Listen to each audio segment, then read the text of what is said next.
Hey everyone, I'm Granhall, and welcome back to Let's Play Demon's Crest. So, as you guys can probably guess from what I said last time, this video is a victory run! Yay! And, as you can probably guess from me actually being able to say that, this is post-commentary. I think this may be the first post-commentary I've ever done. Probably. I don't know. Like, I honestly can't remember if I've done post-commentary before or not. But in any case, I managed to beat this guy. And the strategy to beat him is basically what you're seeing right there. If I'm about to be hit, or he's invincible for a while, I have the armor talisman up. If I'm attacking him, like actively shooting him in the face, I have the Fang talisman up. And that's only when he's in this, fallen angel form. With his trippy, flowing wings and tail going on. When he's in his skull, spider, whatever it is thing, then it's all armor talisman all the time, because he's got too much stuff that can hit me with too little opportunity for me to hit him.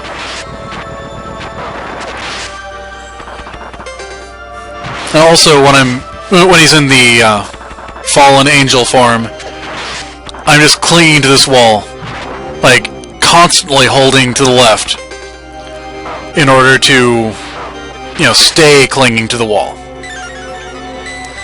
Because, really, that's the best way to keep at attacking him altitude. Because if you're clinging to the wall, and you get hit, it knocks you off the wall, but if you're holding left, well, if the wall's to your left, if you're holding toward the wall, then, you immediately cling to the wall again. And if you're wondering what I did just there, you're not alone.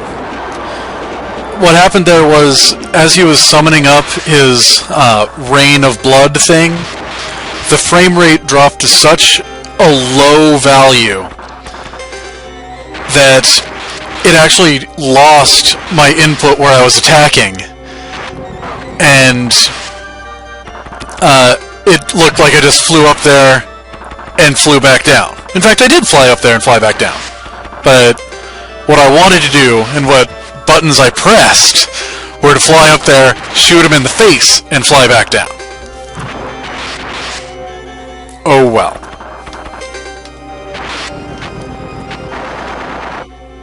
So, yeah, pretty much that's all the strategy against this guy. Cling to the wall, switch between armor and Fang.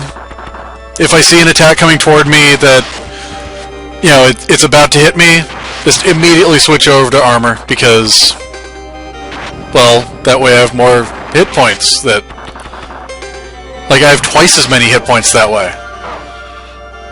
The attack does literally half as much damage. And, well, I imagine you guys are getting tired of seeing that start screen, pause screen. It'd be more of a pause screen, wouldn't it? But I imagine you guys are getting tired of seeing that. Believe me, I'm more tired of seeing it. Because even though this technique worked against him this time, it didn't always. And that was pretty much the technique I was using all the time. This guy's a jerk. See right there? That right there?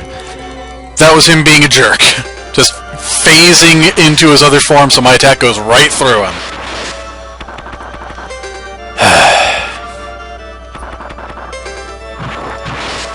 And that rain of blood attack, it is just so messed up. Because the only area where you won't get hit by it is directly underneath him. And in the meantime, he's going up and down and up and down. So So you need to stay way down close to the ground to avoid getting hit by him.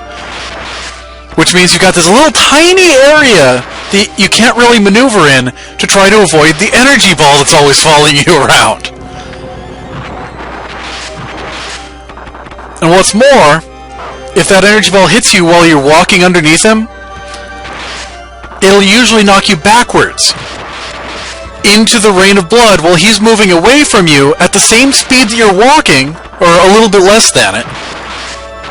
So you can't get back underneath him before your hit invulnerability goes away. And then you get hit by the rain of blood!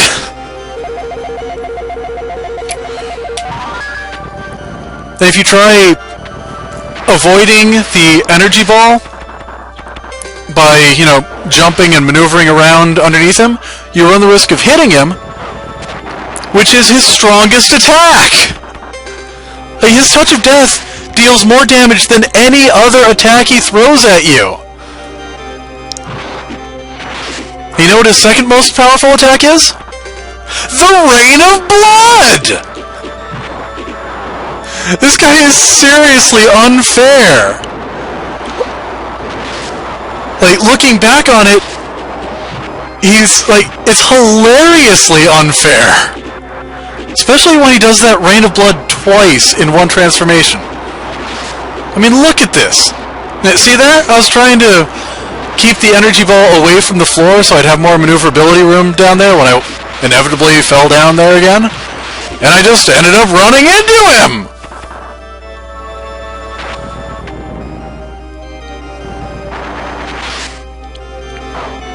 This is not one of those final bosses that just rolls over for you because, hey, you completed the game, so go ahead and get your victory. You've earned it. No, beating this guy is earning your victory.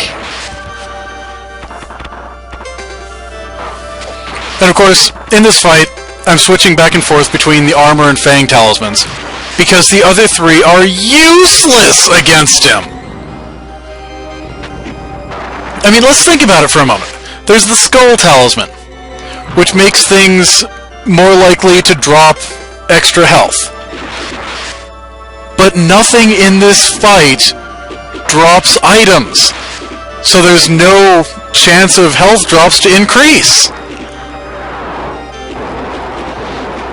And then there's the Crown Talisman, which increases the likelihood of money drops. But again, there's nothing that has any drops, and there's no use for money after this!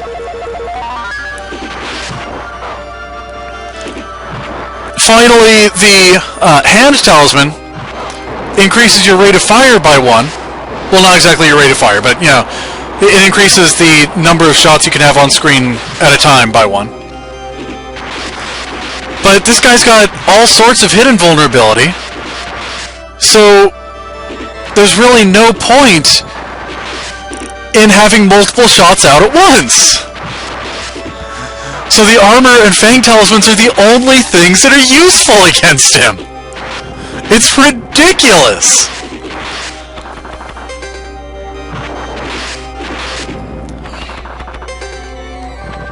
By the way, everyone,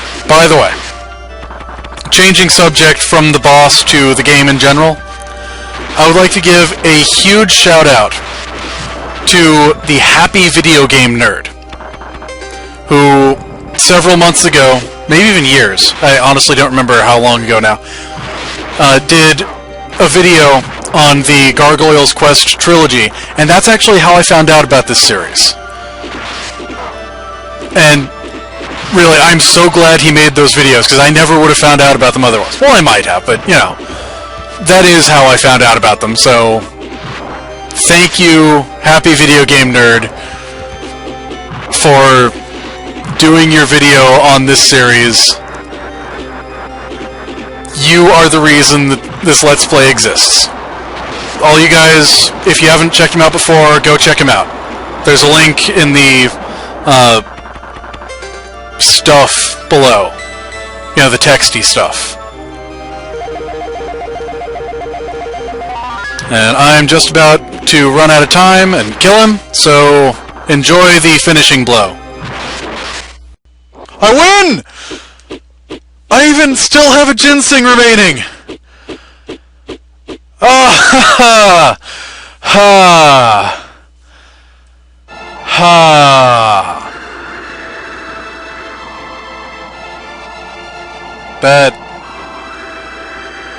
That fight, man.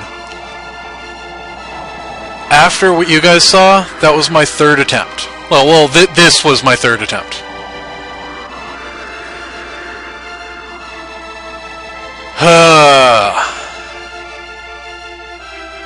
The secret seems to have been rapidly switching back and forth between armor and fang talismans. And Firebrand saying, I don't need these crests. I'm powerful enough on my own. Which, considering that he beat the Dark Demon with the use of all the crests, giving him the ultimate gargoyle form, and a bunch of potions that refilled his health, and some talismans that increased his durability and his power,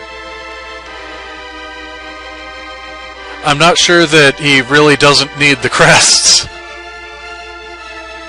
I'm pretty sure that the crestless Firebrand from the beginning wouldn't have been able to beat that guy. I don't really think it would have worked. And there's... You know what those things are? You know what those things are? Those are crestfallen. Ha ha ha ha. I would say I'll leave now, but the video's not done, so I won't. Alright, so... Crest of Heaven gives great strength to its owner. It gives power over Earth.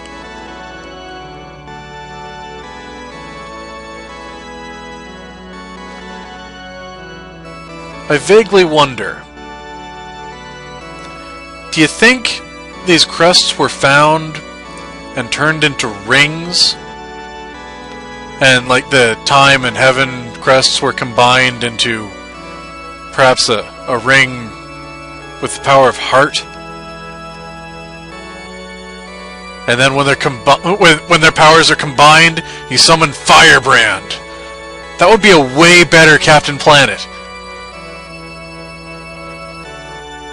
That would be a way better Captain Planet.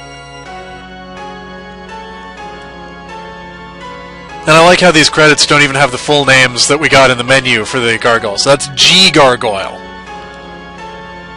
And this guy's going to be A Gargoyle. Just like I was always referring to him.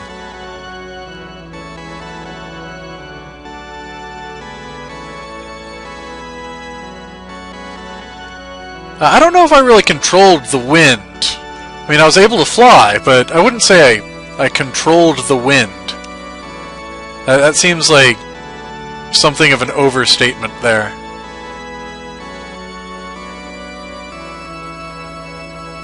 Yep, A Gargoyle.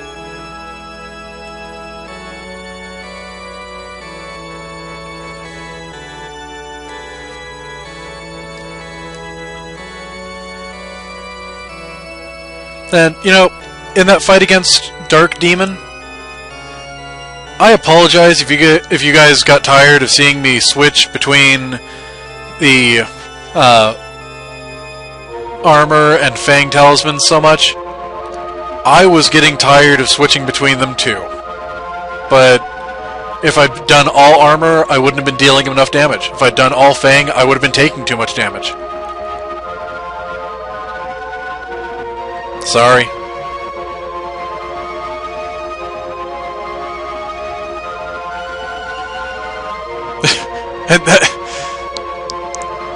And the Water Crest is just such a letdown. The Earth Crest grants its owner great strength and control over the Earth.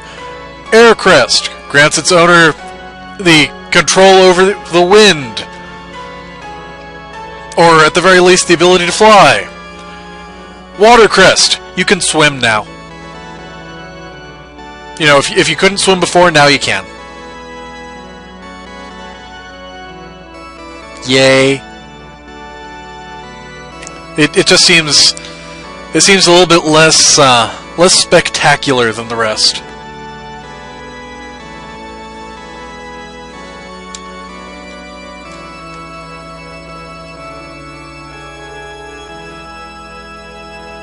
And the Crest of Time. Which... Well... Apparently it... Yeah, it doesn't exactly let the owner go back in time. That's not quite what happened. It basically... Well, you can headbutt those? The stained glass windows? You can headbutt... Well, okay, as it demonstrated there, I guess headbutting them doesn't really matter. But yeah, the Crest of Time didn't exactly let Firebrand go back in time. It just... It's like... If you had something that said it let you go back in time, and then you used it and you turned into a teenager, that wouldn't be going back in time. That would be... being a teenager. Somewhat of a difference there. Like, it would de-age you, basically. Firebrand is a younger version of himself there. And I just had this horrible thought that there are probably teenagers watching this who are thinking, being a teenager wouldn't make me go back in time? What are you talking about, Granhall? Stop being such an old man! To which I say, get off my lawn.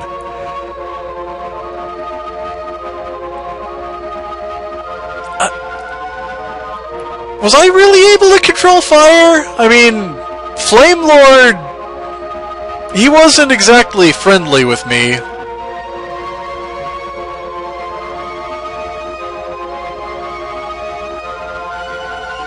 If I was able to control fire, don't you think Flame Lord would have been just a pushover? Like, I go to fight Flame Lord, and I'm like... Wait, pause, hold on, stop! N Gargoyle? What's the N? What fire-related term has an N at the beginning?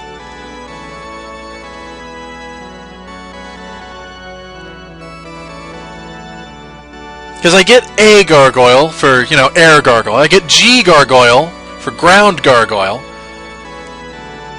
I get T Gargoyle for tidal gargoyle. N Gargoyle?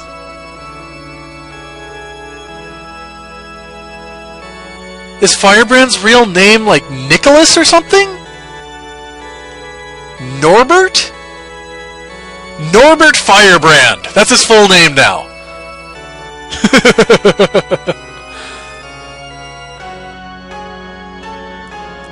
And man, Phalanx, you were such a punk compared to the Dark Demon. Oh man, that was... That Dark Demon, I am still not over that. And now Firebrand is stalking toward the camera like he's about to punch a paparazzo. And this truly is the end, because there are no other games in this series. I mean, I suppose there's the various Ghosts and Goblins, Ghouls and Ghosts games, but I'm not sure those ones count, since Firebrand dies in those. Or at least monsters of the same type as him die in them.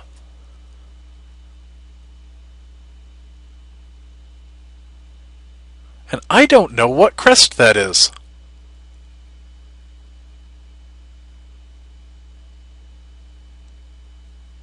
I mean, wasn't the Crest of Infinity lighter than that? And the rest of the crests had, like, symbols on them. I don't know what crest that is. Is the existence of that crest supposed to be like a cliffhanger?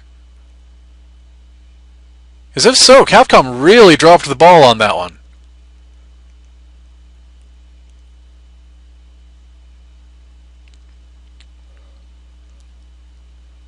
Huh.